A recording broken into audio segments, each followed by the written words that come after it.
विजयनगर की महारानी सुलक्षणा देवी पधार रही हैं। महारानी सुलक्षणा देवी की जय। भावी महाराज स्वामी की जय। आपकी आखिरी चुनौती ये है कि आपको आपके विजयनगर राज्य की महारानी सुलक्षणा देवी को 2 हिस्सों में बांटना है। महारानी जी, बापू ने तो महातैयारी की है, महातैयारी। हम सब जागकर इसी विषय पर चर्चा कर रहे थे कि आपके शरीर को 2 हिस्सों में विभाजित करने हेतु कौन सा अस्त्र उचित रहेगा। महारानी सुलक्षणा देवी की जय। भावी महाराज स्वामी की जय। महारानी सुलक्षणा देवी की जय। भावी महाराज स्वामी की जय। महारानी सुलक्षणा देवी की जय। भावी महाराज स्वामी की जय।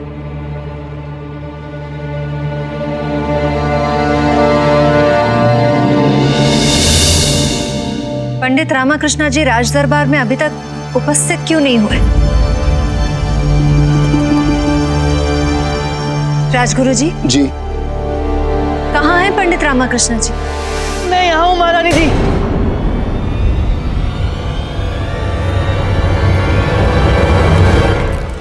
क्षमा चाहता हूँ, विलंब से आने के लिए क्षमा प्रार्थी हूँ महारानी जी।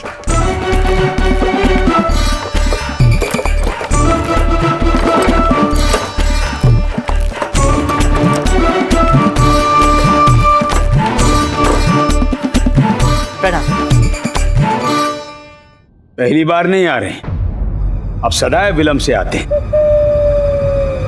ये कोई नया कार्य नहीं कर रहे हैं आप। तो ये क्या खींच कर लाए हैं आप? एक क्षण गुरुवर।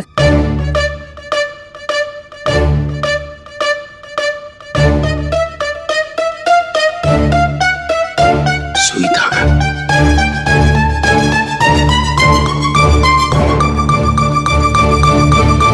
ये आप क्या कर रहे हैं पंडित रामाकृष्ण? दिखाई नहीं दे रहा गुरुवर, सुई में धागा पिरो रहा हूँ।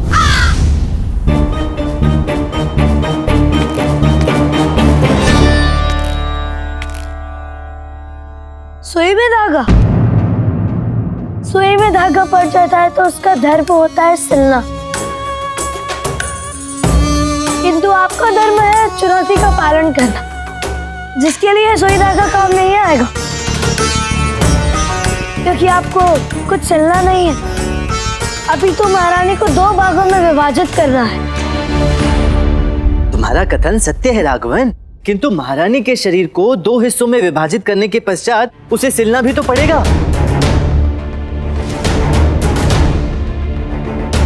अतः ये सुई धागा उसके पश्चात काम आएंगे। अपने शब्दों के शस्त्र से महारानी का विभाजन करेंगे आप, या अस्त्र शस्त्र भी लाए हैं? लाया हूं ना, महारानी के शरीर का विभाजन करने हेतु अस्त्र भी लाया हूं।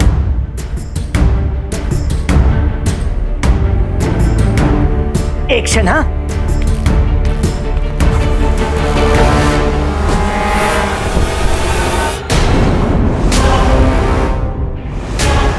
क्या कर रहे हैं?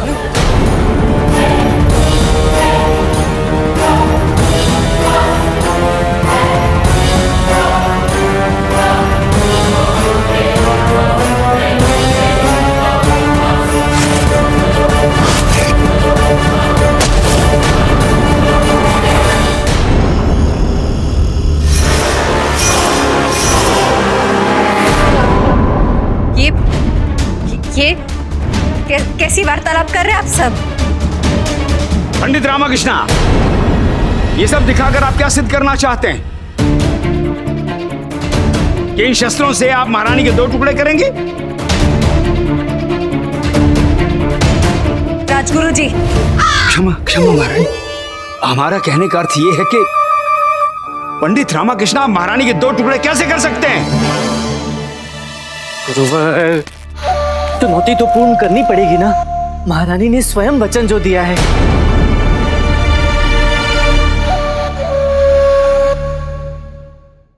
गुरुवर, चुनौती तो पूर्ण करनी पड़ेगी ना, महारानी ने स्वयं वचन जो दिया है।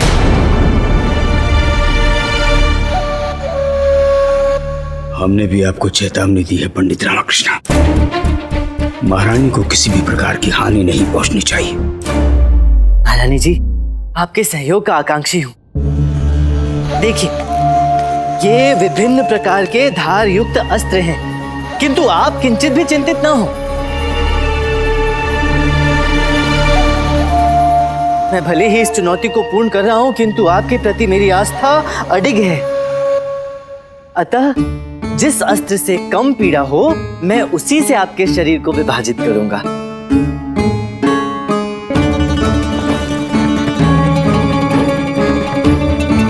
हाँ।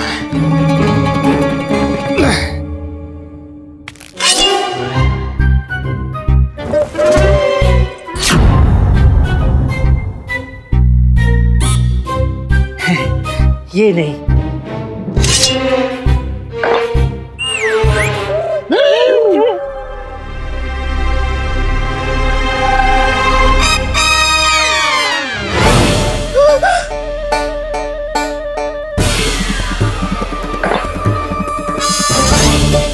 हाँ, ये ठीक रहेगा।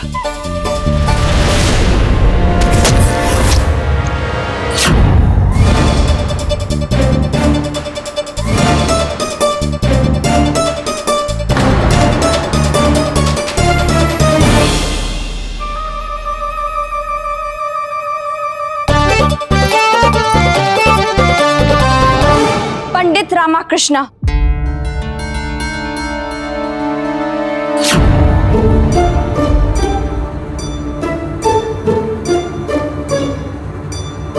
ये क्या कह रहे हैं आप? मैं कहाँ कुछ कर रहा हूँ चारुलता देवी, ये तो मेरी व्यवस्था कर रही है।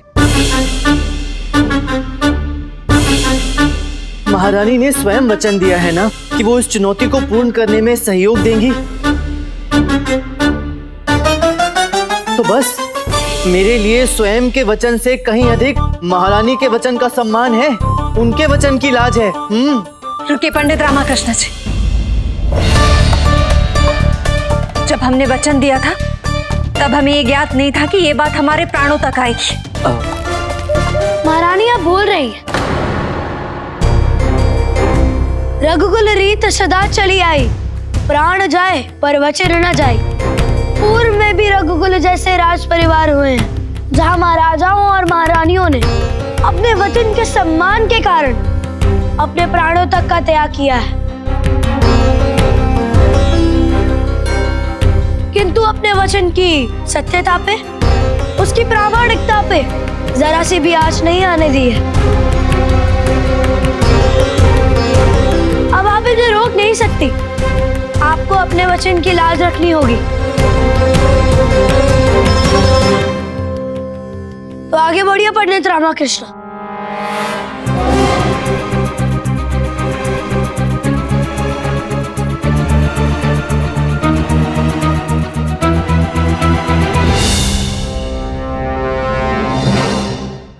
महारानी जी, मुझे इस शस्त्र से आपके शरीर के 2 हिस्से विभाजित करने का आदेश दीजिए।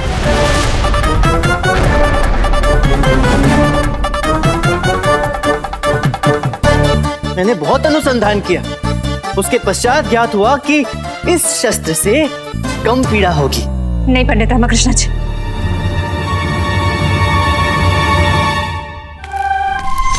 यदि पंडित रामाकृष्ण हमारी ओर हथियार लेकर बढ़े तो हमारा इशारा पाते ही तुम काट देना।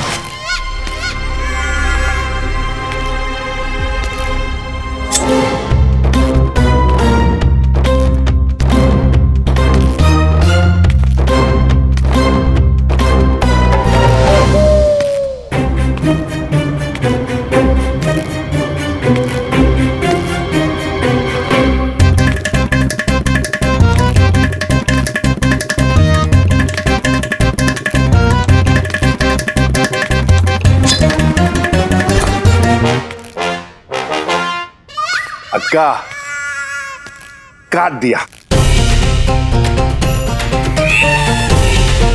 मूर्ख है ये भरकम। रुक जाइए,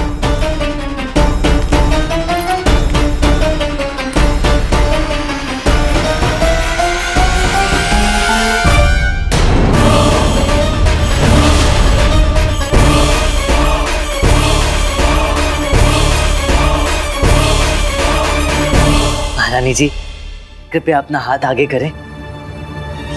ये आप क्या कर रहे हैं पंडित रामाकृष्ण जी? क्या ये शुरुआत हमारे हाथों से करेंगे? हे ईश्वर, रक्षा करना।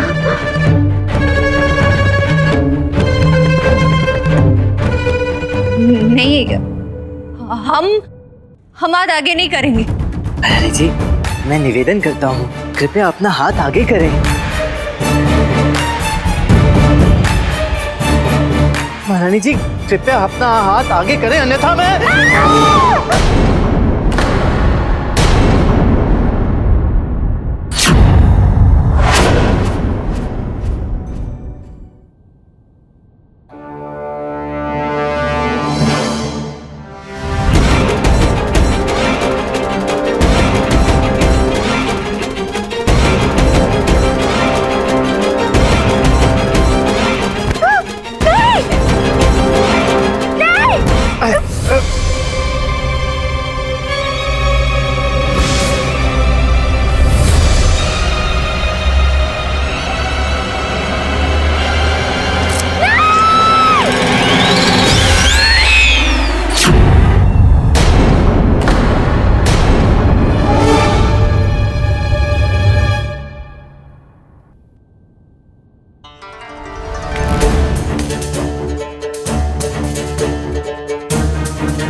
धन्यवाद महारानी। आप सभी के आशीर्वाद और कृपा से मैंने ये अंतिम और तीसरी चुनौती को भी पूर्ण करके दिखला दिया है।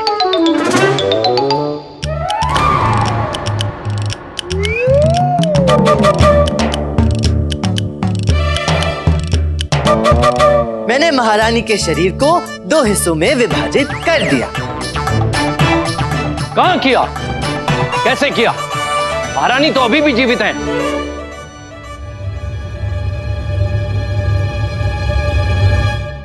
हमारा कहने का अर्थ है कि अच्छा हुआ कि आपने जो भी किया, महारानी जीवित हैं। हाँ महामाते, महारानी तो जीवित है, किंतु मैंने चुनौती पूर्ण करके दिखला दी।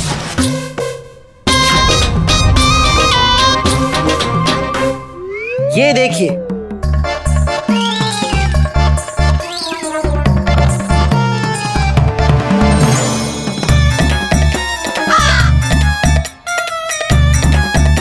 महारानी का नख। नख? ये क्या ठिठोली कर रहे हैं आप? ठिठोली नहीं, ये सत्य है और बिल्कुल अटूट और अचूक सत्य है। प्रत्यक्षम किम प्रमाणम, प्रत्यक्ष को प्रमाण की आवश्यकता नहीं होती और प्रत्यक्ष आप सबके समक्ष है। कैसा सत्य? कैसा प्रत्यक्ष? कैसा प्रमाण? देखिए, मुझे चुनौती ये दी गई थी कि महारानी के शरीर को 2 हिस्सों में विभाजित करना है, तो महारानी के शरीर का विभाजित हिस्सा आप सबके समक्ष है। ये नख, जो अब मात्र नख है, किंतु कुछ क्षण पूर्व ये महारानी के शरीर का हिस्सा था, जिसे मैंने विभाजित करके उनके शरीर से पृथक कर दिया। तो अब एक हिस्सा है ये नख और दूसरा हिस्सा है स्वयं महारानी।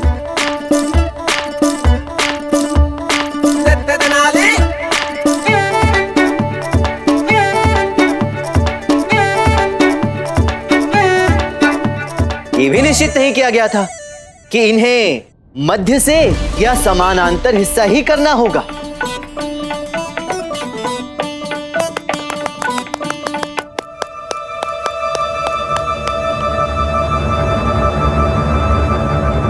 इसे कहते हैं शब्दों को मौन कर देना और उत्तर को भी निरुत्तर कर देना। वाह बापू वाह, तुमने आज शब्दों को मौन कर दिया और सभी को निरुत्तर भी कर दिया। आनंद आ गया। अद्भुत। मान गए आपको पंडित रामाकृष्ण। आपकी बुद्धि और चतुराई का महिमा मंडन ऐसे ही संसार नहीं करता।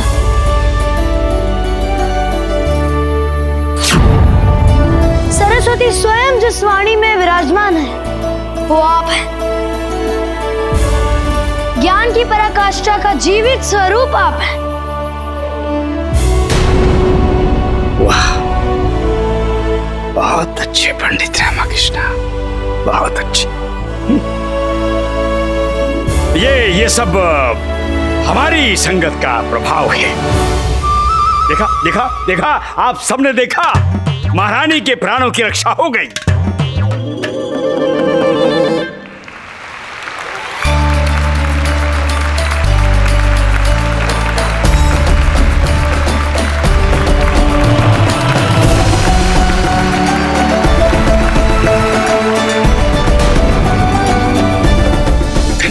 जी गुरुजी जी, आज पहली बार पंडित रामाकृष्ण की विजय पर हमारा हृदय हर्ष और उल्लास से ओतप्रोत हो गया है। हमारा भी। धन्य है ये पंडित रामाकृष्ण, धन्य है। अद्भुत पंडित रामाकृष्ण जी, अद्भुत। आपके चातुर्य के हम प्रशंसक हैं। आज आपने पुनः सिद्ध कर दिया कि आप विजयनगर राज्य के लिए एक वरदान हैं।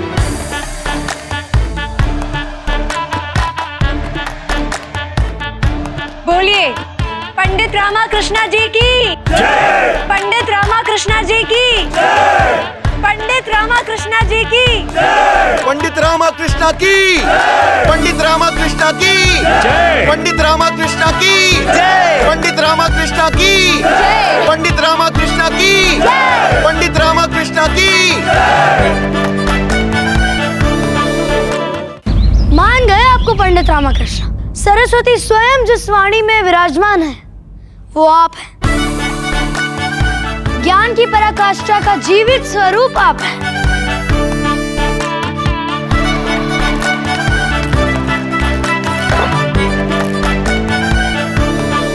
प्रशंसा के पात्र तो आप हैं।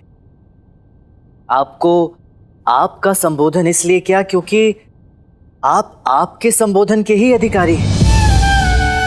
जिस भांति की चुनौतियां आपने मेरे समक्ष रखी वो अत्यधिक कठिन थी। भरकम को इस लोटे के भीतर डाल के दिखाना है। आपको इस झील से ऊपर उठ के दिखाना है। सुलक्षणा देवी को 2 हिस्सों में बांटना है। किंतु ये आपका ज्ञान है जिस कारण आप पूजनीय हैं। और आपके विषय में मैं केवल इतना कहना चाहता हूँ कि विद्वतम च नृपत्वम च न एव तुल्ये कदाचन स्वदेशे पूज्यते राजा विद्वान सर्वत्र पूज्यते। अर्थात राजा होना और विद्वान होना कभी एक समान नहीं होता, क्योंकि राजा की पूजा मात्र उसके राज्य में होती है, किंतु विद्वान की पूजा सर्वत्र होती है। इसलिए आप जैसे विद्वान का संसार त्यागना संसार के लिए बहुत बड़ी हानि होगी। कृपया ऐसे विचार त्याग दें। और अब मैं आपकी भेंट किसी से करवाना चाहता हूं।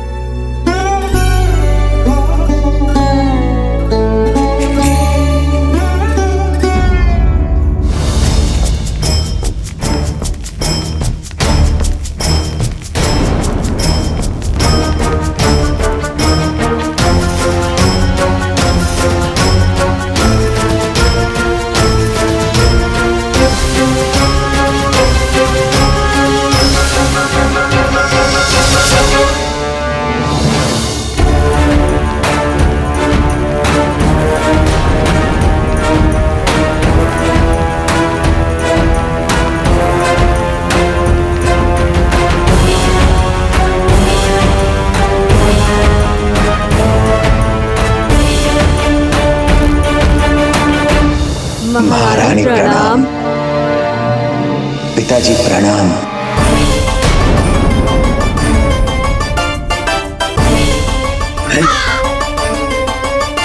ससुर जी प्रणाम।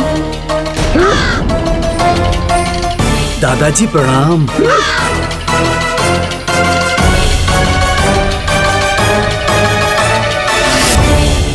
क्या हुआ राघवन जी? आप इन्हें पहचान नहीं रहे?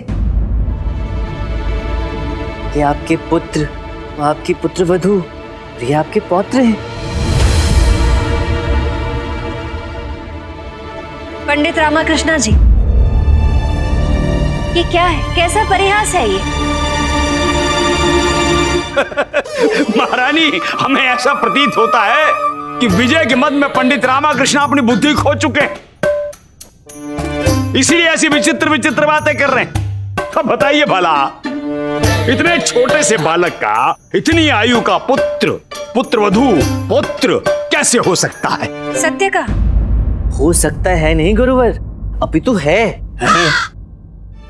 आप सब स्वयं बताएं कि ये आपके कौन है? पिताजी।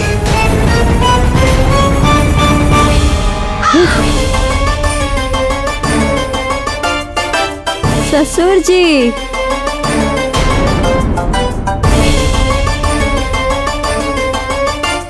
मेरे पितामह। हे भगवान!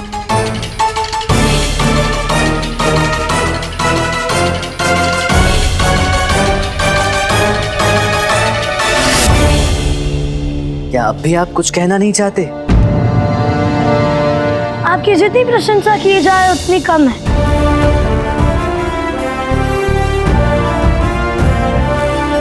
आखिर सत्य को सबके समक्ष उजागर कर ही दिया आपने।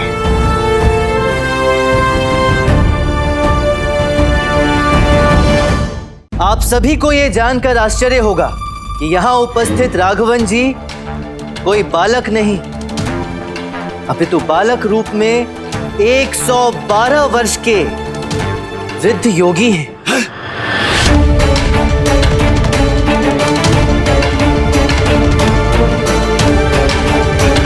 112 वर्ष?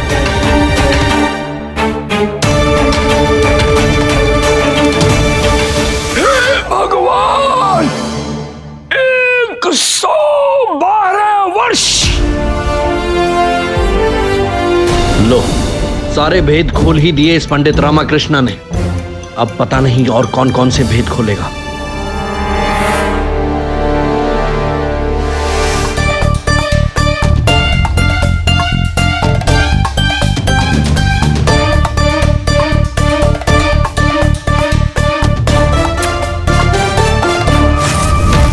आप इतने समर्थवान नहीं कि हमसे प्रश्न कर सके, और पुनः हमारी अनुमति के बिना हमें स्पर्श करने का साहस मत कीजिएगा। हो। अब हम समझे। जब आपसे पहली बार हम मिले थे तो आप हम पर क्रोधित क्यों हो गए थे? हम आपको बालक समझकर अपना स्नेह जो प्रकट करने वाले थे, किंतु आप तो हमारे दादा की आयु के हैं। प्रणाम। किंतु एक प्रश्न हमारे मस्तिष्क में कौंध रहा है। आपकी आयु तो 112 वर्ष है, किंतु आप बालक के बालक दिखते हैं, कैसे? बचपन से ही वन में विचरण किया हमने। गुरुओं और योगियों के साथ बीता है हमारा बचपन। उन्हीं के द्वारा दी गई ऐसी जड़ी बूटियों का सेवन किया हमने, और उन्हीं जड़ी बूटियों के प्रभाव से हमारी आयु तो बढ़ती गई, किंतु हमारा तन एक 10 वर्ष के बालक की तरह ही रह गया। जड़ी बूटी? ये क्या हो रहा है? क्षमा महाराज, क्षमा। भले ही हमारे शिष्य हमें गुरु मानते हो, किंतु आज आपकी बुद्धि, आपके ज्ञान, आपकी चतुराई के आगे हम नतमस्तक हैं। भगवान आपको लंबी आयु और स्वस्थ शरीर प्रदान करें, जिससे कि आप सदैव विजयनगर के युवाओं का मार्गदर्शन करते रहें। पंडित रामाकृष्णा, आपकी विजय और आपका आचरण प्रशंसनीय है।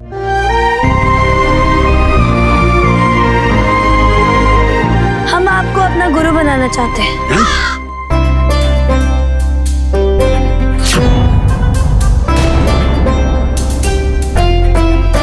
क्या आपको ये शिष्य स्वीकार है?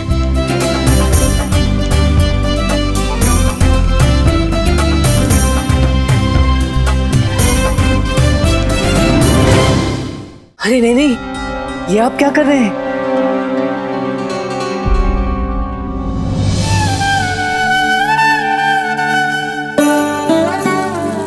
आप केवल आयु में ही नहीं, अभी तो ज्ञान में भी मुझसे अग्रज हैं।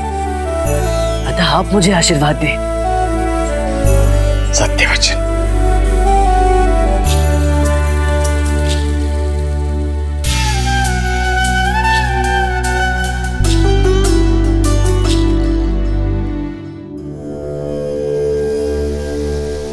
हमारा आशीर्वाद सदैव आपके साथ है। भाग्यशाली है ये वजनगर, जिसकी माला में आप जैसा हीरा पिरोया हुआ है। पंडित रामाकृष्ण, जो समय हमारा आपके साथ बीता है वो हमारे जीवन का सबसे सुंदर अध्याय है, जिसे हम अपने हृदय में सदैव रखेंगे। पंडित रामाकृष्ण की जय! पंडित रामाकृष्ण की जय! पंडित रामाकृष्ण की जय! ईश्वर ने चाहा तो पुनः हमारी भेंट होगी।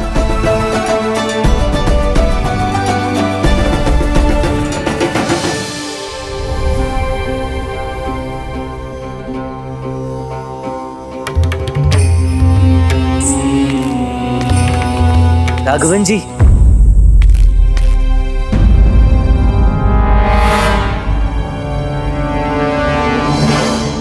सभी प्रश्नों के उत्तर तो मिल गए, किंतु अब भी एक प्रश्न है जो शीश उठाए खड़ा है कि वो कौन है जो आपको यहां लेकर आया।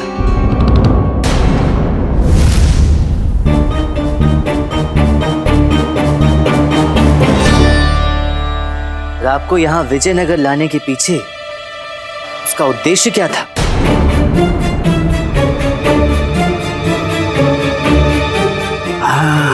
ये तो हम भी जानना चाहेंगे।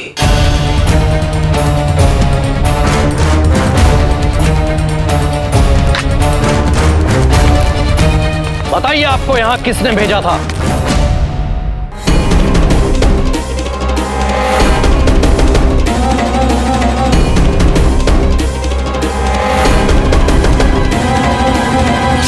और किस कारण भेजा है?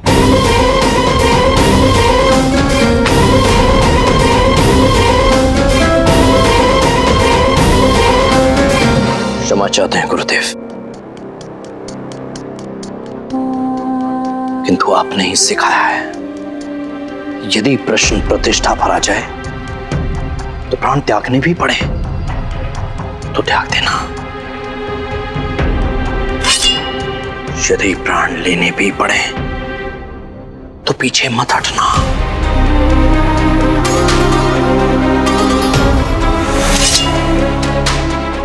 क्या हुआ? क्यों मौन धारण किया है आपने? समस्त दरबार के समक्ष बताइए, ये आपको यहां किसने भेजा है?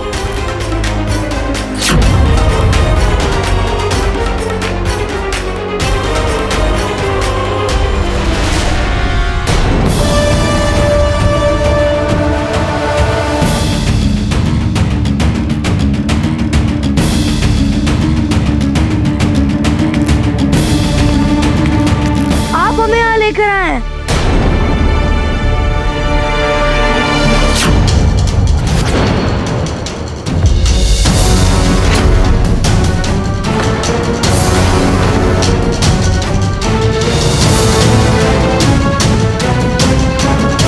आप हमें यहाँ लेकर आई हैं।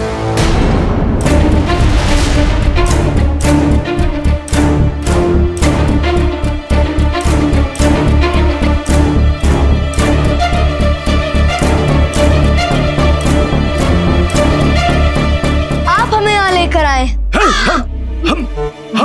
हम कब लेकर आए? हम तो नहीं लाए। आप हमें यहाँ लेकर आए हैं पंडित रामाकृष्ण।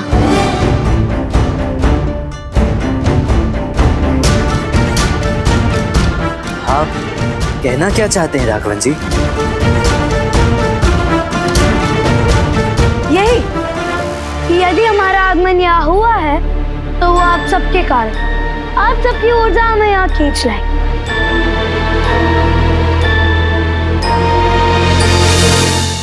अन्यथा इस संसार में ऐसा कोई व्यक्ति या शक्ति नहीं है जो किसी को भी कहीं बुला सके या कहीं भेज सके। ये तो बस नियति के अधीन है कि वह मनुष्य को कब, कहां और कैसे पहुंचा दे और ज्ञान के स्रोत खोल दे। सत्य वचन। सत्य कहा आपने राघवन जी। नियति और भाग्य मनुष्य के समक्ष कई बार ज्ञान के मार्ग खोलते हैं, किंतु क्या मनुष्य के निर्णय और उसके कर्म उसके स्वयं के हाथ में नहीं होते? मनुष्य क्यों ये विचार नहीं करता कि उसके अनुचित कर्म और निर्णय का प्रभाव औरों के जीवन पर भी पड़ता है? आप सत्य कह रहे हैं पंडित रामकृष्ण, परंतु क्या कारण है ये कहने का?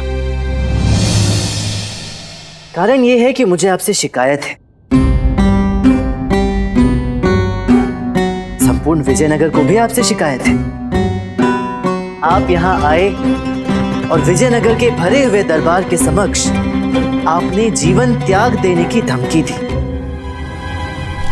अतः जीवन में कोई उद्देश्य ही नहीं है, इसी कारण हम अपने प्राण त्याग देना चाहते हैं। क्या आपने एक बार भी विचार किया कि आप एक बालक के रूप में सबके समक्ष खड़े थे? आपका ऐसा आचरण विजयनगर के बालकों और समस्त बालक बालिकाओं पर क्या प्रभाव डालता?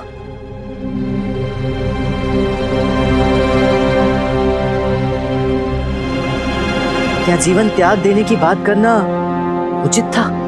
आप उचित कह रहे हैं पंडित रामकृष्ण। यह हमारी भूल थी और हमारे इस कृत्य के लिए हम विजयनगर के समस्त अभिभावकों से, बालकों और बालिकाओं से क्षमा याचना करते हैं और सभी को यह संदेश देते हैं कि जीवन त्यागने के लिए नहीं, ज्ञान अर्जित करने के लिए और आनंद का अनुभव करने के लिए। सबसे ये निवेदन भी करते हैं कि कभी अपने परिवार के समक्ष अपने प्राण त्यागने की बात ना कहें, क्योंकि आपका परिवार आपसे खूब प्रेम करता है और आपका जीवन उनका भविष्य है।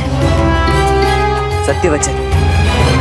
राघवन जी, आपने ज्ञान, अनुशासन और योग से स्वयं को बौद्धिक स्तर पर विकसित किया, किंतु अपना शरीर बालक सा ही रहने दिया। आप तो ज्ञान और अनुशासन के स्रोत हैं। क्या ये संभव नहीं कि आप यहीं विजयनगर में रहकर अपने ज्ञान के माध्यम से हम सबका मार्गदर्शन करें?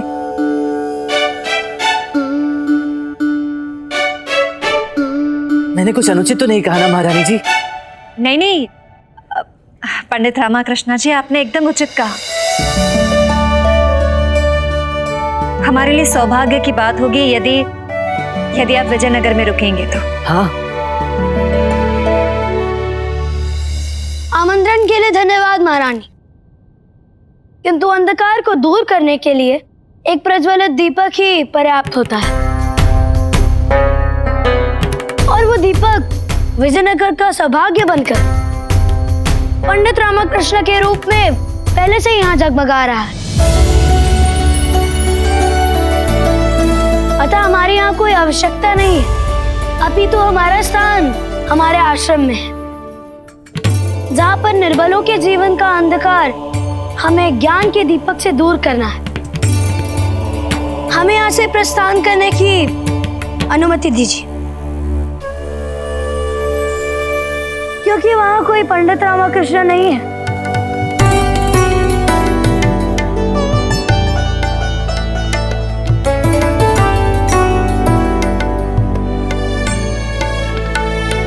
प्रणाम। प्रणाम।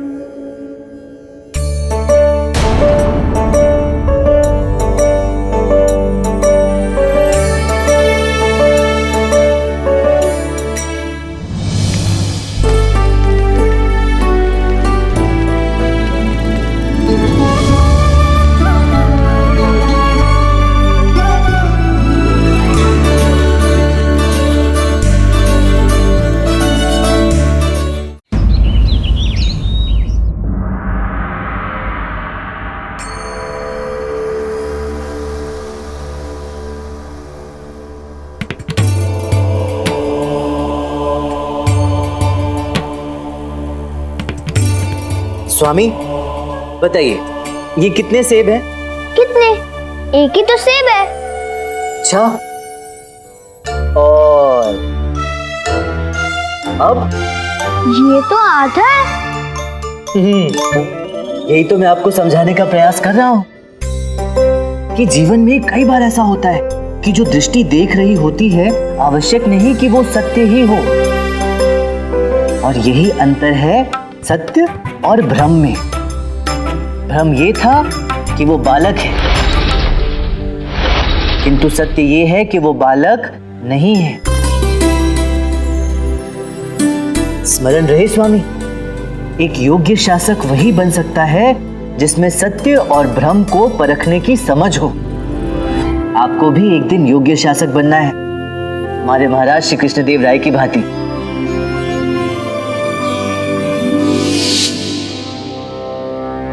यदि मैं कल भी पराजित हो गया तो अनर्थ हो जाएगा। असंभव। जिस प्रकार एक गुणी स्वर्णकार को अपने रत्नों की परख होती है, ठीक उसी प्रकार एक राजा अपनी समस्त प्रजा में से अपने रत्न को खोज निकालता है, उसे परख होती है। हमें आप पर पूर्ण विश्वास है पंडित रामकृष्ण। हर हर महादेव। सुल्तान, तुम काली रात के साये में छल से विजयनगर राज्य पर आक्रमण करने आए हो, परंतु कदाचित तुम ये भूल रहे हो कि हम तुलवा वंश के वंशज हैं, जो ना तो कभी छल करते हैं और ना कभी छल होने देते हैं। देखो, तुम्हारे स्वागत में विजयनगर की सेना काली रात के सीने में उजाले का कितना बड़ा दीपक जलाए खड़ी है। देखो जरा। मैं अवश्य उनके जैसा ही शासक बनूंगा। किंतु आपने ये सब सीखा कहाँ से? अपने गुरु से। आपके गुरु? आपको पता है मेरा गुरु कौन है? कौन? मेरा गुरु है मेरे अनुभव। जिस प्रकार एक पौधे को वृक्ष बनने के लिए जल की आवश्यकता होती है, उसी प्रकार मनुष्य के संपूर्ण विकास के लिए अनुभव आवश्यक होते हैं। वैसे इस संदर्भ में कि नेत्रों से दिखने वाली वस्तु सदैव सत्य नहीं होती, मुझे बीरबल ने सिखाई थी। यदि हम झूठी सेना खड़ी कर दे तो हो सकता है, परंतु ये कैसे संभव है? विजयनगर के इस भूभाग पर क्या स्थित है? इस क्षेत्र में 5 बड़े गांव पड़ते हैं, जिनकी अनुमानित संख्या 50 सहस्त्र है। क्या कोई ऐसा उत्सव आयोजित किया जा सकता है जिसमें इन 5 गांव के वासी प्रतिभागी हों? महाराज, आप एक बड़े मेले की घोषणा करवा दीजिए। हमारा व्यू रचना को जिस प्रकार होगा, मेले के आगे की पंक्ति में हमारे सारे सैनिक आगे मशाल लेकर खड़े होंगे। हमें तो इस सैलाब का अंत ही नजर नहीं आ रहा है। इनकी फौज हमारी फौज से कई गुना ज्यादा बड़ी लग रही है। ये युद्ध हम अपने साहस से नहीं जीतेंगे, अपितु शत्रु के डर से उसे हराएंगे। तो इस प्रकार सुल्तान शमशुद्दीन को 5 सहस्त्र की सेना पूरे 50 सहस्त्र की दिखी, और बीरबल की इस नेत्रों को छलने वाली युक्ति ने एक बड़ा युद्ध टाल दिया और मुझे बड़ी सीख दे गया। कौन बीरबल? बीरबल सुल्तान जलालुद्दीन मोहम्मद अकबर के नवरत्नों में से एक। बहुत गुणी है बीरबल। आयु में मुझसे छोटा है, किंतु चातुर्य में मुझसे कम नहीं है। किंतु आपकी भेंट उनसे कब हुई? जब उनका आगमन विजयनगर में हुआ था। जब वो विजयनगर आए थे तब वो नवयुवक थे, और उनकी बुद्धि और चातुर्य में तब उतनी धार नहीं थी। किंतु अब उन्होंने अपनी उदारता, अपनी बुद्धि और अपनी कर्तव्य निष्ठा से संपूर्ण भारतवर्ष में सम्मान प्राप्त किया है। मुझे भी बीरबल जी के समान बनना है, नवरत्नों में से एक। एक बात और स्मरण रहे स्वामी, कि कोई भी कभी भी किसी के समान नहीं बन सकता, और आपको तो विजयनगर का शासक बनकर विजयनगर की सेवा करनी है ना?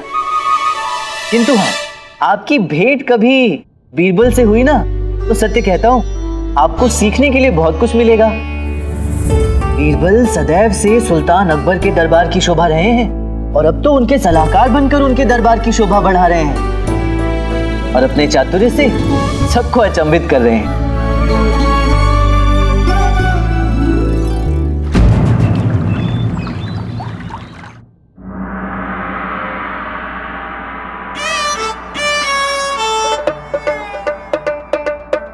अरे आप ये क्या कर रहे हैं? बादशाह सलामत अभी आते ही होंगे।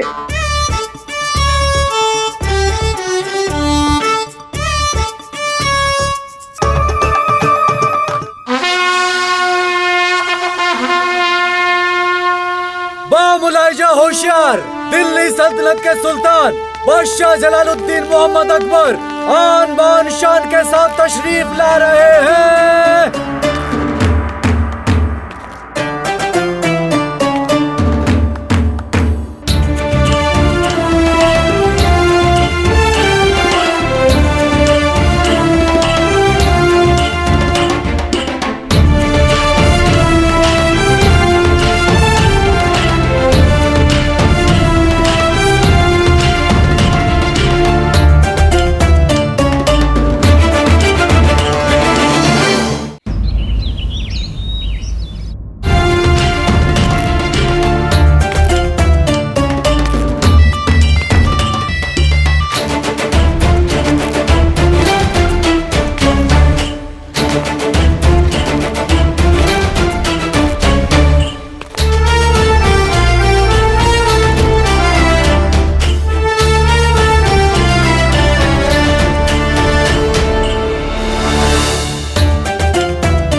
मोहतरम बीरबल,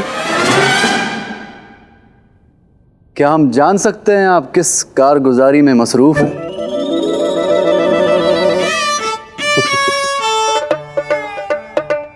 जनाब, हम इस झोले में हवा भर रहे।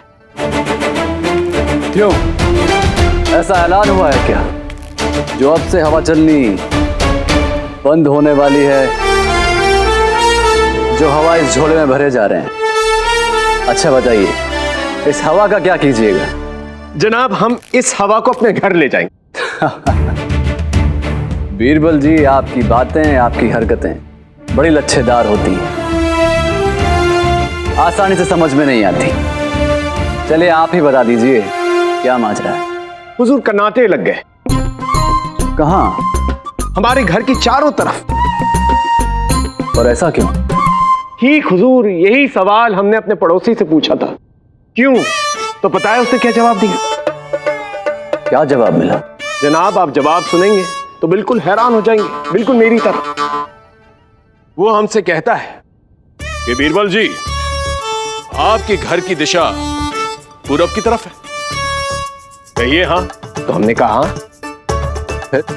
फिर उसने कहा कि बीरबल जी, हमारे घर की दिशा पश्चिम की तरफ है। कहिए हाँ। तो हमने कहा हाँ। फिर कहता है कि ये जो हवा बह रही है, ये हवा की दिशा पश्चिम से होते हुए पूरब की तरफ जाती है। कहिए हाँ। हमने कहा हाँ। फिर कहता है कि ये जो हवा की धार पश्चिम से पूरब की तरफ जा रही है, इस हवा पर हमारा हक है। हम इस हवा को आपके घर की तरफ आने तक नहीं देंगे। कहिए हाँ। तो आपने फिर कहा हाँ? नहीं जनाब, हमने कहा अरे ये क्या कह रहे हो, अरे हवा पर एक इंसान का हक थोड़ी ना होता है। तो उसने कहा हाँ। इसीलिए जनाब, हम इस झोले में हवा भरकर अपने घर लेकर जा रहे हैं। कैसा अहमक है आपका पड़ोसी बीरबल। अब उसके अहमक होने पर हमारा तो कोई कसूर नहीं, लेकिन ऐसे मौके पर हमारे चचा जान की एक कहावत याद आ गई। हवा भूमि जल आकाश की धार, हवा भूमि जल आकाश की धार, समस्त प्राणियों के लिए एक समान अधिकार। हम आपकी बात समझ गए हैं बीरबल, लेकिन आपके चचा जान की तरह हमारे मामू जान भी एक कहावत कहा करते थे, सियासत का सिर्फ एक मस्मून है, सल्तनत के आगे ना कोई हक ना ही कोई कानून है। इसलिए दक्कन के राज्यों को पानी नहीं मिलेगा।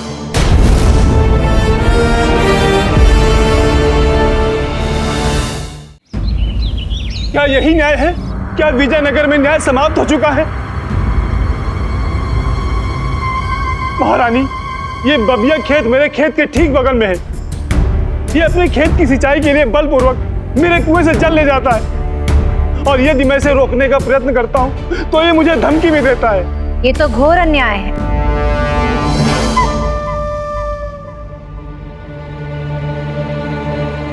महारानी जी, मुझे ऐसा प्रतीत होता है कि आपको तो सदैव कुछ ना कुछ प्रतीत होता रहता है पंडित रामाकृष्णा। शांत रहिए आप। महारानी, पड़ोसी पड़ोसी के काम आता है, ऐसा कहा जाता है ना। अब यदि एक पड़ोसी पड़ोसी के काम आ गया तो इसमें धरती आकाश एक करने वाली कौन सी बात है? आप ही बताइए। अब हमें देखिए, हमारे निवास पर तेल समाप्त हो गया था, हम घर से बाहर निकले, हमने लज्जा नहीं की, हम अपने पड़ोसी के यहाँ गए, हमने कहा भाई तेल दो, हमने तेल लिया। इसमें कौन सा अपराध कर दिया हमने? क्या हम अपराधी हो गए? महारानी, जल तो प्रकृति का वरदान होता है और उस पर सबका अधिकार होता है। अब आप बताइए पंडित रामाकृष्ण, हमने इसमें कौन सी अनुचित बात कह दी? बोलिए बोलिए, अब आप बोलिए। नहीं गुरुवर, आपका कथन तो उचित है। पंडित रामाकृष्ण, आप तो न्याय पुरुष हैं, आप ऐसा कैसे कह रहे हैं?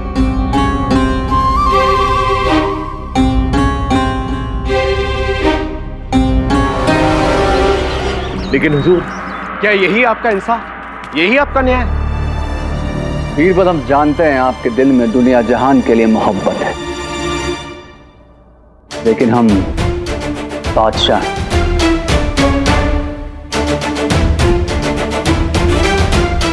ये तख्तो ताज हमारी मोहब्बत है, सल्तनत ही हमारी दुनिया, हमारा जहान है। बादशाह सलामत की सल्तनत आबाद रहे, लेकिन वो लोग भी तो आबाद रहे जिन्होंने कुछ नहीं किया। अगर दक्षिण की तरफ पानी रोक दिया गया तो अकाल पड़ जाएगा जनाब, बेकसूर लोग मारे जाएंगे। हुजूर, उनकी दुआओं का सदका आपको सवाब देगा। बीरबल, अब जानते ही होंगे कि बिना कुर्बानी के सियासत नहीं चलती, इसीलिए जो हो रहा है उसे होने दें। हमें यकीन है कि आपको हमारी बात समझ में आ जाएगी। गुरुवर, मुझे तो आपका कथन उचित लगा, किंतु सभी के विचार जानना भी आवश्यक है। जान लीजिए। तो आप सब मुझे कहिए कि जल पर सबका अधिकार है, हाँ या ना? हाँ। वायु पर भी सबका अधिकार है? हाँ। उसी भांति भूमि पर भी सबका अधिकार है? हाँ। तो क्या आप सब ये मानते हैं कि प्रकृति के दिए हुए इन उपहारों पर सभी का अधिकार है? हाँ। गुरुवर, आप मेरे कथन से सहमत है ना? हे पंडित रामाकृष्ण, कह तो दिया हाँ हाँ हाँ। महारानी जी, आशा करता हूँ आप भी मेरे कथन से सहमत होंगी। जी पंडित रामाकृष्ण जी, हमें आपका कथन उचित लगता है। तो इसी विचार से मेरे मस्तिष्क में एक बड़ा ही अच्छा सुझाव आया है। गुरुवर, पूछिए क्या? क्या? वो ये कि हमारे विजयनगर में न जाने कितने ऐसे लोग रहते हैं जिनके पास रहने के लिए आवास नहीं है। तो क्यों ना उन्हें आपके आवास पर निवास करने का आदेश दे दिया जाए? क्या? क्यों? क्यों क्यों? हमारे आवास पर क्यों? क्योंकि अभी तो आपने माना कि भूमि पर सबका अधिकार है। तो जिस भूमि पर आपका आवास स्थित है उस पर भी तो सभी का अधिकार हुआ या नहीं? अब और बबिया, क्यों ना तुम्हारे खेत पर राजकीय कोष से एक बड़ा सा धर्मशाला बनवाया जाए जिस पर सभी आवासहीन लोग आकर रहें। मेरे खेत पर? हाँ, क्योंकि जिस भांति जल पर सबका अधिकार है उसी भांति भूमि पर भी सभी का अधिकार है, और उसी अधिकार से तो तुम इसके कुएं से जल लेते हो। क्यों? मैंने उचित कहा ना महारानी जी? जी पंडित रामाकृष्ण जी, आपने सत्य कहा।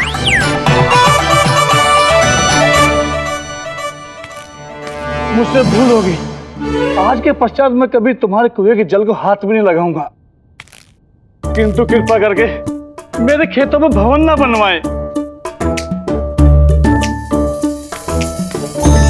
तो आप सबके साथ साथ बबिया ने भी ये स्वीकार किया कि इसके खेत इसके हैं, गुरुवर का भवन उनका है, इस राजमहल पर राज परिवार का अधिकार है, विजयनगर पर समस्त प्रजा का अधिकार है। फिर वायु, धरती, जल, आकाश, इन सब पर किसी एक का अधिकार कैसे हो सकता है? अरे क्या पंडित रामाकृष्ण, छोड़िए ना। संपूर्ण रामायण समाप्त हो गई है और आप अभी तक लंका दहन कर रहे हैं। अरे बबिया ने स्वीकार कर तो लिया है कि इसके खेत में नहीं जाएगा, इसके कुएं से जल नहीं लेगा। वही तो प्रश्न है, क्यों नहीं लेगा? क्योंकि यदि ये जल नहीं लेगा तो खेतों की सिंचाई कैसे होगी, और यदि सिंचाई नहीं होगी तो फसल कैसे उत्पन्न होंगे? अरे पंडित रामाकृष्ण, आप तो बिन पेंदी के लोटे जैसे हो गए हैं। कभी इधर लुढ़कते हैं, कभी उधर लुढ़कते हैं। महारानी, हमें तो लगता है पंडित रामाकृष्ण की बुद्धि भ्रष्ट हो गई। भ्रष्ट नहीं गुरुवर, नष्ट। गुरुवर, हमारे आज के समाज में आपसी संबंध, प्रेम, अपनत्व, ये सब नष्ट हो चुके हैं। भैया, तुम अपने पड़ोसी शिवम से एक बार प्रेम से, अपनत्व से जल मांग कर तो देखते, वो कभी तुम्हें मना नहीं कर पाता, क्योंकि उस समय उसे तुम में एक शत्रु नहीं अपितु एक मित्र दिखाई देता। आप सत्य कह रहे हैं, मुझे इनसे बलपूर्वक नहीं अपितु आग्रह पूर्वक जल मांगना चाहिए था। पंडित रामाकृष्ण जी, आपने हमारी आंखें खोल दी। भाई, तुम अपने खेत की सिंचाई के लिए मेरे खेत के कुएं से जितना भी जल ले चाहो ले सकते हो। तो बोलो पंडित रामाकृष्ण की, पंडित रामाकृष्ण की, पंडित रामाकृष्ण की। ये समय जय जयकार का नहीं अपितु चिंतन का है। नदियों का जल सूख चुका है, तालाब भी सूख रहे हैं। यदि शीघ्र ही जल का प्रबंध नहीं किया गया तो खेती कैसे होगी? राज्य में अकाल की स्थिति उत्पन्न हो जाएगी। पंडित रामाकृष्ण जी, किंतु सहसा ऐसी स्थिति कैसे उत्पन्न हो गई? और यदि ऐसी स्थिति उत्पन्न भी हुई है तो आप क्या कर रहे थे? क्या इस स्थिति का थोड़ा सा भी अंदाजा आपको नहीं था? ये क्या विचित्र बात हुई?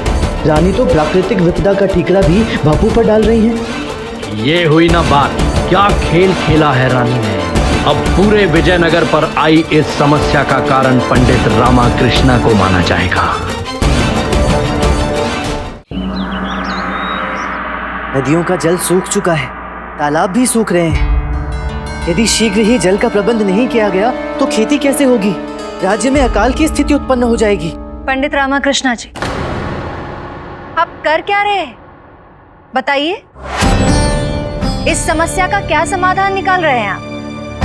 बताइए पंडित रामाकृष्ण जी। महारानी जी, हम कुछ नहीं जानते, हमें इसका उत्तर चाहिए, वो भी शीघ्र। जी महारानी जी, आप मुझे शाम तक की अवधि दें।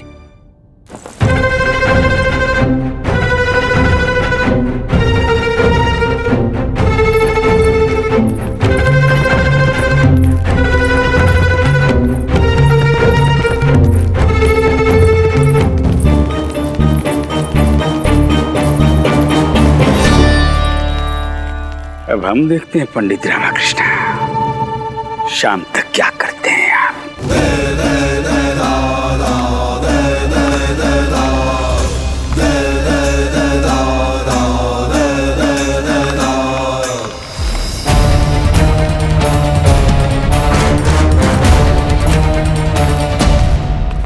भास्कर, पता लगा कि नदियों में जल के अभाव का कारण क्या है। मुझे इस प्रश्न का उत्तर तुझसे चाहिए। हाँ अवश्य बापू, मैं शीघ्र ही तुम्हें इस प्रश्न का उत्तर दूंगा।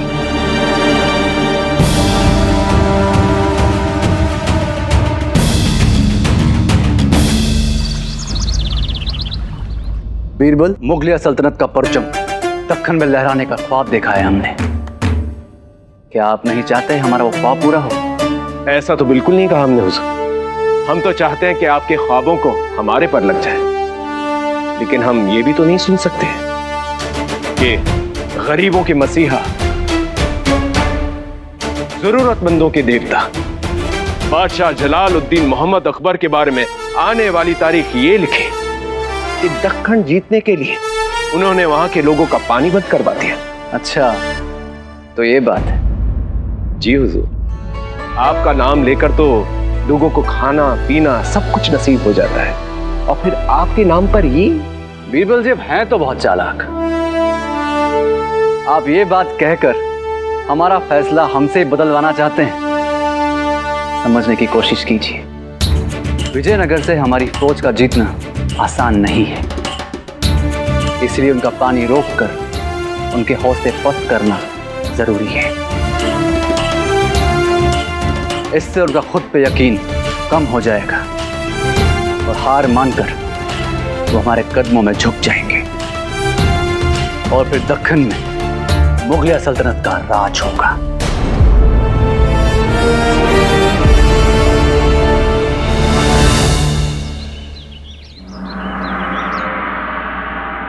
उठा लो, इतने सारे बर्तन कैसे साफ करूंगी?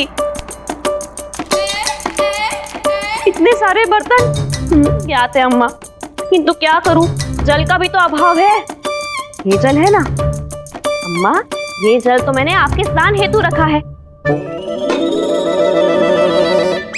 बर्तन साफ कर लेने। नहीं अम्मा, आप स्नान कर लीजिए, बर्तन साफ कर लेने। अम्मा आप स्नान कर लीजिए ना, बर्तन साफ कर ले। आप स्नान कर लीजिए, बर्तन साफ कर लेना।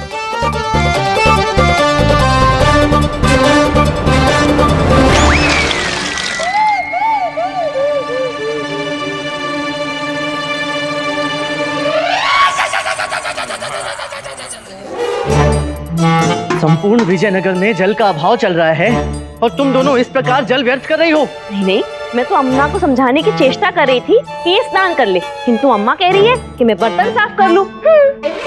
आप स्नान कर लीजिए, तू बर्तन साफ कर ले। अरे अम्मा आप स्नान कर लीजिए ना, बर्तन साफ कर ले। एक कार्य करते हैं, जब तक तुम दोनों का ये महत्वपूर्ण वार्तालाप समाप्त होता है तब तक मैं स्नान करके आ जाता हूँ इस जल से। आप स्नान कर लीजिए, तू बर्तन साफ कर ले। नहीं अम्मा, आप स्नान कर लीजिए, बर्तन साफ कर ले। अम्मा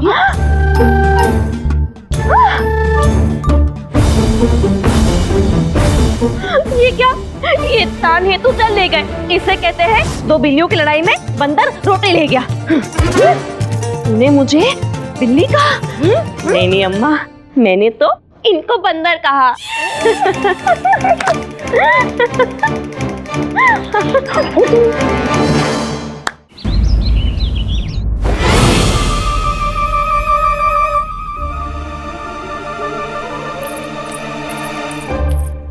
जल के अभाव के कारण हम स्नान भी नहीं कर पा रहे, और स्नान नहीं किया तो अच्छे वस्त्र कैसे पहनेंगे? यदि भास्कर आ गया तो, कहीं उससे हमसे दुर्गंध आ गई तो? नहीं नहीं नहीं नहीं नहीं, नहीं। अम्रपाली, अम्रपाली सोचो सोचो, कुछ तो करना होगा। मैं आ गया, तुम्हारे लिए पुष्प भी लेकर आया हूँ जो आज स्वयं अपने हाथों से तुम्हारे केश में लगाऊंगा। आओ।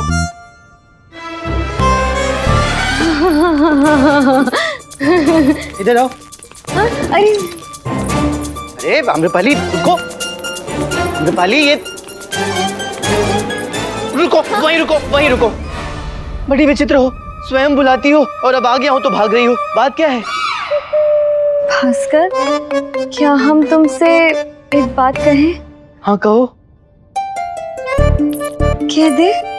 हाँ हाँ कहो। क्या हम पक्का कह दे? अरे हाँ कहो ना। क्या हम कह दे? अम्रपाली जल्दी बताओ। हम कहते हैं।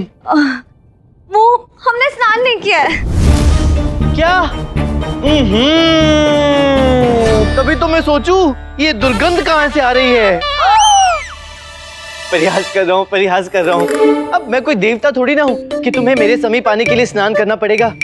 एक बात बताओ। हाँ हाँ बताओ ना, बताओ बताओ। आज मैंने भी स्नान नहीं किया है। हाँ? अब ऐसे ही शांत खड़ी रहो और अपने केश में मुझे ये पुष्प लगाने दो।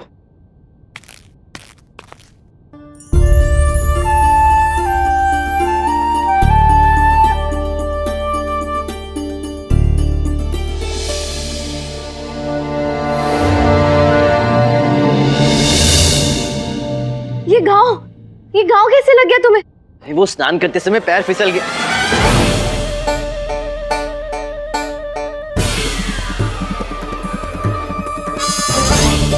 वो तेरी पकड़ा गया। तुमने हमसे झूठ कहा। अब हम तुम्हें नहीं छोड़ेंगे, रुको। डंडा नहीं अम्रपाली डंडे से बहुत लगेगा। डंडा नहीं, सबक सिखा के रहेंगे। आज पहली बार अपने पिता की पुत्री लग रही हो तुम। अरे अम्रपाली लग जाएगी। अम्रपाली नहीं, अम्रपाली डंडे से बहुत जोर से लगेगी। कैसे कहा? अरे नहीं मेरी। पुत्री द्वार खोलो। देखा, शैतान का नाम लिया, शैतान उपस्थित हो गए। वो भास्कर, वार्तालाप मत करो, जाओ। जाने कितने समय तक यहाँ पे यूं ही खड़ा रहना पड़ेगा।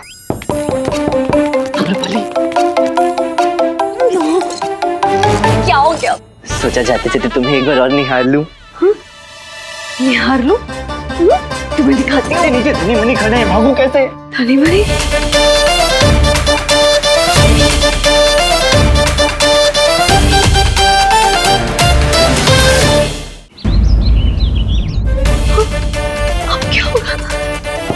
हम जानते हैं भीतर कोई है। द्वार खोलो पुत्री। जी पिताश्री, बस अभी खोलती हूँ।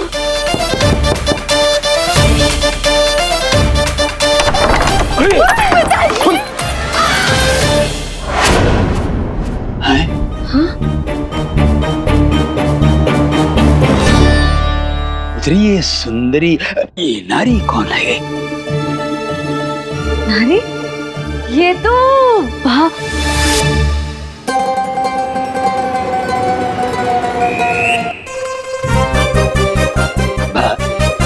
क्या भा? कौन सी भा? पिताश्री, ये तो भाविनी है। भाविनी है। भाविनी?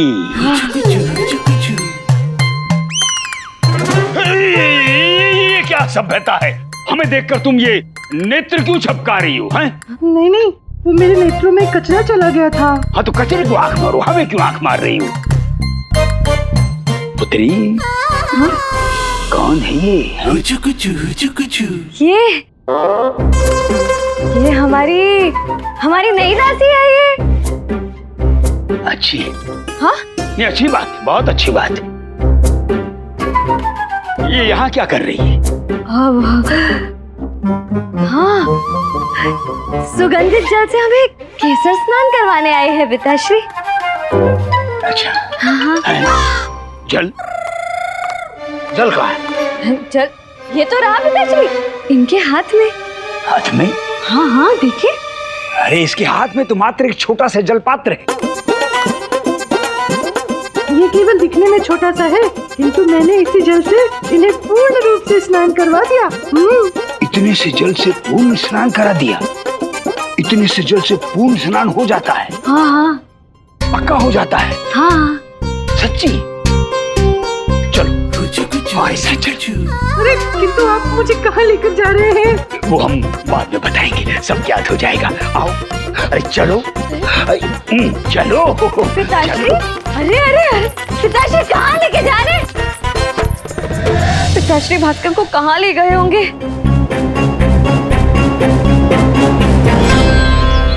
चित्रकार महोदय, आपने मेरे साथ छल किया है। मैंने जो चित्र पसंद किया था उसमें एक अश्वत्थ स्वर्ण की घास थी, लेकिन आपने मेरे आवास में जो चित्र भेजा है उसमें चित्र था ही नहीं। आपने ये कोरा कागज भेज दिया। बताइए इसमें चित्र कहाँ है? देखिए, या तो मुझे मेरा चित्र दे दीजिए या मेरा धन वापस कर दीजिए। आपका आरोप अनुचित है, मैं समझाता हूँ। आपके चित्र में एक अश्व था और स्वर्ण की घास थी। हाँ? तो अश्व स्वर्ण की घास खाकर भाग गया। तो बताइए इसमें मेरा क्या दोष है? क्या सोच रहा है रामा? यही सोच रहा हूँ बंधु, मेरा विजयनगर आज तक नहीं बदला। जैसा बरसों पहले था आज भी वैसा ही है। कुछ लोग अत्यंत चतुर हैं और कुछ लोग बहुत ही भोले। अरे लेकिन ऐसे कैसे हो सकता है? ये ऐसे हुआ मित्र, एक दिन आप ही ने मेरे चित्र को देखकर कहा था ये चित्र कितना वास्तविक दिखता है। मानो जैसे प्रतीत होता है कि इस चित्र में से पक्षी उड़ जाएगा। मुझ पे विश्वास करो, इस बार भी अश्व इतना ही वास्तविक बना था। कि स्वर्ण घास खाकर भाग गया। अब जिस तरह से आपका धन लुप्त हो गया, उसी प्रकार मेरी भी कला लुप्त हो गई है। ये चित्रकार तो बड़ा चतुर है। मुझे संदेह है कि इसने वो चित्र किसी अति धनवान ग्राहक को महंगे दामों में बेच दिया है। चित्रकार महोदय, आप ऐसा चित्र बनाएं जो इतना भी वास्तविक ना हो कि उसके चरित्र भाग जाए। आप मेरा धन वापस कर दीजिए। अरे आपको अपने धन की पड़ी है, यहाँ मेरी कला लुप्त हो गई है। आप एक काम कीजिए, आप अश्व ले आइए, मैं स्वर्ण की घास ले आऊंगा। प्रणाम पंडित रामाकृष्णा जी। अरे बाप रे, पंडित रामाकृष्णा जी, अब आप ही मेरी मदद कर सकते हैं। आप ये बताइए कि चित्र में अश्व दिखता कैसा था? मैं पूछता हूं।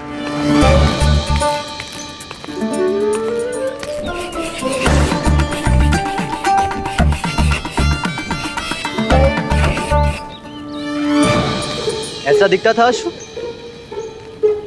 नहीं।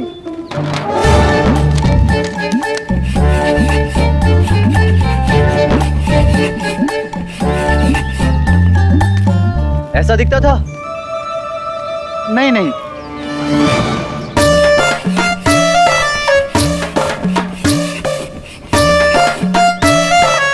अब ऐसा तो अवश्य ही दिखता होगा। नहीं नहीं नहीं। अब तो सिद्ध हो ही गया कि आपके चित्र में अश्व था ही नहीं, क्योंकि विश्व में अश्व की यही 3 प्रजातियां होती हैं, इसके सिवा और कोई प्रजाति नहीं होती। इसका अर्थ ये हुआ कि आप असत्य बोल रहे हैं और आपको कारावास का दंड मिलना चाहिए। था ना अश्व? मैं बताता हूँ।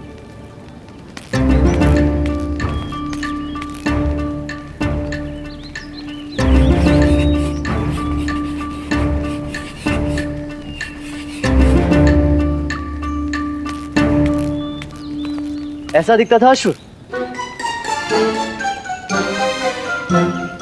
हाँ, ऐसा ही था। अच्छा, तो चित्रकार महोदय, चित्र में अश्व तो आ गया, किंतु स्वर्ण की घास नहीं आई। तो अब या तो स्वर्ण की घास लाइए अथवा स्वर्ण मुद्राएं लौटाइए। वैसे स्वर्ण की घास थी कितनी? अधिक नहीं थी, केवल 30 टोकरी। अच्छा, तो ठीक है, आप 30 टोकरी स्वर्ण की घास दीजिए अथवा स्वर्ण मुद्राएं लौटाइए। लेकिन मैं कैसे लाऊंगा स्वर्ण की घास? उसी प्रकार जिस प्रकार आपके चित्र में अश्व वापस आ गया। क्षमा कर दीजिए पंडित रामाकृष्णा जी, इनका चित्र एक राजकुमार को भाग गया था, तो मैंने दोगुनी कीमत पे उनको बेच दिया। लेकिन मैं शीघ्र ही दूसरा चित्र बना के इनको दे दूंगा। पंडित रामाकृष्ण जी, आपका बहुत बहुत धन्यवाद। पंडित रामाकृष्ण की, पंडित रामाकृष्ण की, पंडित रामाकृष्ण की, पंडित रामाकृष्ण की, पंडित रामाकृष्ण की, पंडित रामाकृष्ण की, पंडित रामाकृष्ण की, पंडित रामाकृष्ण की, पंडित रामाकृष्ण की, पंडित रामाकृष्ण की, पंडित रामाकृष्ण की, पंडित रामाकृष्ण की, पंडित रामाकृष्ण की, पंडित रामाकृष्ण की, पंडित रामाकृष्ण की, पंडित रामाकृष्ण की। हम आपको अपना गुरु बनाना चाहते हैं। पंडित रामाकृष्ण की, पंडित रामाकृष्ण की, पंडित रामाकृष्ण की।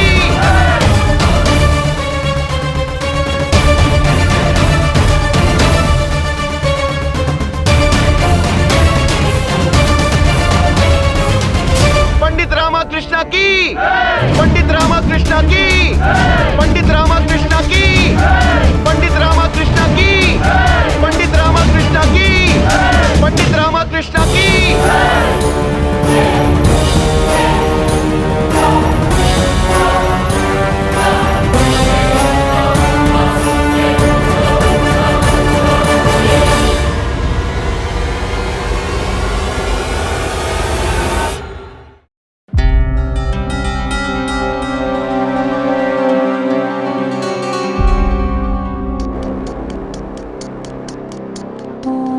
सुनो, तुमने कुछ सुना? नहीं।